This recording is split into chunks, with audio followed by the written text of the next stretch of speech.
Welcome to this tutorial on suspense and foreshadowing. Today I will be explaining two literary devices, suspense and foreshadowing. This tutorial will include an explanation on the different elements for suspense and different types of foreshadowing, a demonstration on how suspense and foreshadowing are used, examples of suspense and foreshadowing, tips and tricks to help remember these devices, how to recognize suspense and foreshadowing, why foreshadowing and suspense go hand in hand. We will be starting with foreshadowing.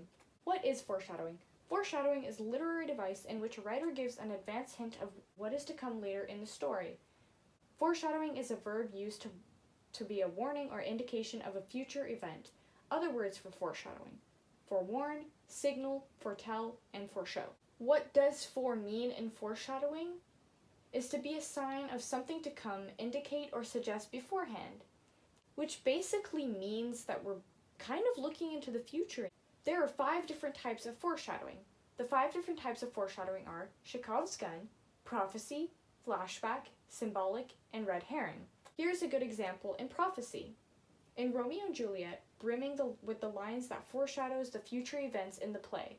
Like in the famous balcony scene, Romeo expresses that he wouldn't mind being caught by Juliet's guard, stating that life were better ending their hate than death prorogued, want of they love. Here's another one. A crow is often an omen of death. Thus, the appearance of one could foreshadow a character's demise. Red herring. It is easy to find a classic example of red herring, like in the Harry Potter franchise. Each movie revolves around mystery to solve, and the audience follows the protagonist as they uncover the truth. Ginny was the one who opened the Chambers of Secrets. Dumbledore planned his own murder, and Snape was secretly a sweetheart.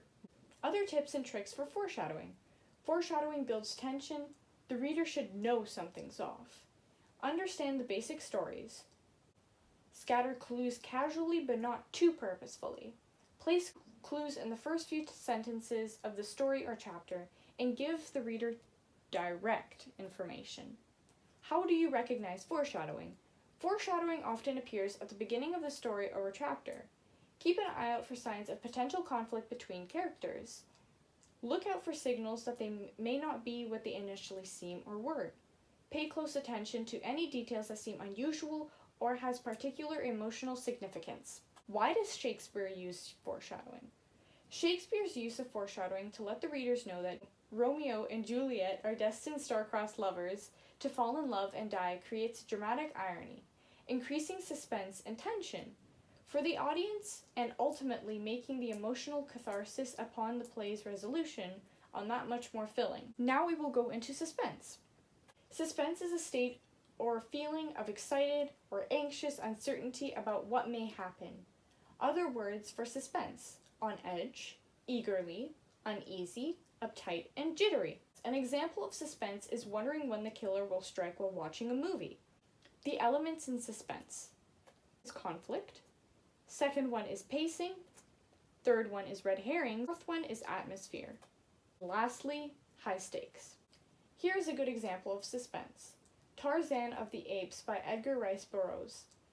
In this novel, Tarzan of the Apes, Edgar Rice Burroughs builds suspense through different verbal cues.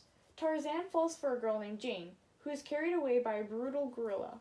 Jane then asks, how can anyone vanquish such a mighty antagonist? It is quite a surprising question, which informs readers that the gorilla is strong and a powerful opponent, and that Jane thinks Tarzan has a little bit of chance besting him. This situation creates suspense in Tarzan's life, pushing the readers to keep reading. Here are some tips and tricks for suspense. Use time constraints. Keep the stakes high. Apply pressure, a lot of pressure. Create dilemmas. Don't keep problems simple. Complicate the matters. Be unpredictable and be a really good villain. How does Shakespeare create suspense?